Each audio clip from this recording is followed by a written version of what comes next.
మరి ఈ 35 ఏళ్లలో చంద్రబాబు నాయుడు గారు సంస్కరణలు ప్రారంభించి 35 ఏళ్ళు అయింది కదా. ఈ 35 ఏళ్లలో మనకు అదనంగా మన own technology India made in India అని అంటున్నారు తప్ప, మేడ్ ఇన్ ఇండియా అంటే ప్రపంచంలో పెట్టుబడులు తెచ్చినట్టు ఇక్కడ తయారు చేసి మళ్ళీ తీసుకుపోయి ప్రపంచ మార్కెట్లో అమ్ముకుంటాడు.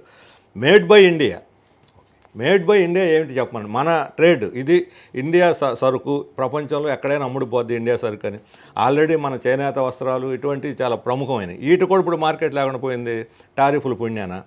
అందుకని మన దేశంలో టెక్నాలజీ అభివృద్ధి కావట్లేదు. టెక్నాలజీ తెలిసినటువంటి వాళ్ళందరూ బ్రెయిన్ డ్రైన్ ఇక్కడి నుంచి వెళ్ళిపోయి విదేశాలు వాడుకుంటున్నారు. మన తెలివినంతా మన శక్తినంతా కూడా విదేశాలు, ముఖ్యంగా అమెరికా వాళ్ళు వాడుకుంటున్నారు. వాళ్ళు లాభపడి ఇప్పుడు వాళ్ళ అవసరం తీరింది కాబట్టి పంపించేస్తామంటున్నారు.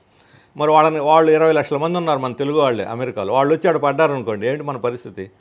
ఇప్పుడు ట్రంప్ అన్న ప్రణాళిక అమలు వచ్చి వెనక్కి వచ్చారంటే ఏంటి మన పరిస్థితి? మొత్తం మునిగిపోతాం, సంక్షోభంలో పడిపోతాయి, కుటుంబాలు ఆత్మహత్యలు చేసుకోవాల్సిన పరిస్థితి వస్తుంది.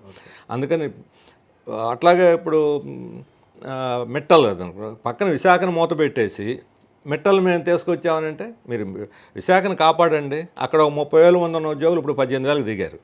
అంటే ఎంతమంది పోయారు? 12,000 మంది ఇంకా తీసేస్తారు. ఇప్పుడు మన జరిగిన ప్రమాదానికి ఇది ఒక ముఖ్యమైన కారణం. మిట్టలు ఎంతమందికి ఇస్తాడు? 5-6 వేలు మోస్ట్ మోడర్న్ వాడు పెట్టేది. దాంట్లో 5-6 వేల మందికి వస్తాయి ఉద్యోగాలు.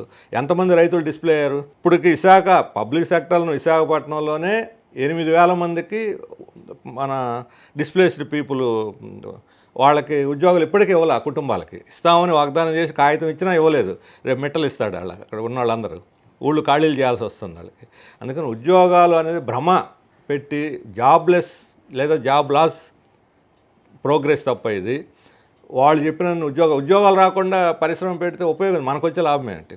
ఫస్ట్ది. రెండో, టెక్నాలజీ ట్రాన్స్ఫర్ లేకుండా మన అయ్యే అభివృద్ధి ఏమిటి? వాడు అక్కడ అమెరికాలోనో లేదా జపాన్లోనో పెట్టుకోవాల్సినటువంటి వాడు ఇక్కడైతే ఫ్రీగా అన్నీ వచ్చేస్తుంది తెచ్చి పెడుతున్నాడు. నేల మంది ప్రొడక్షన్ జరిగేది ఇక్కడ, పేరు మంది, వాడు ప్రపంచం అంతా అమ్ముకుంటాడు. దీంట్లో మనకు వచ్చే అభివృద్ధి ఏమీ ఉండదు. ఈ రకమైనటువంటిది ఇది కేవలం ఒక ఇల్యూజన్ క్రియేట్ చేయడానికి తోడ్పడుతుంది. ఓకే.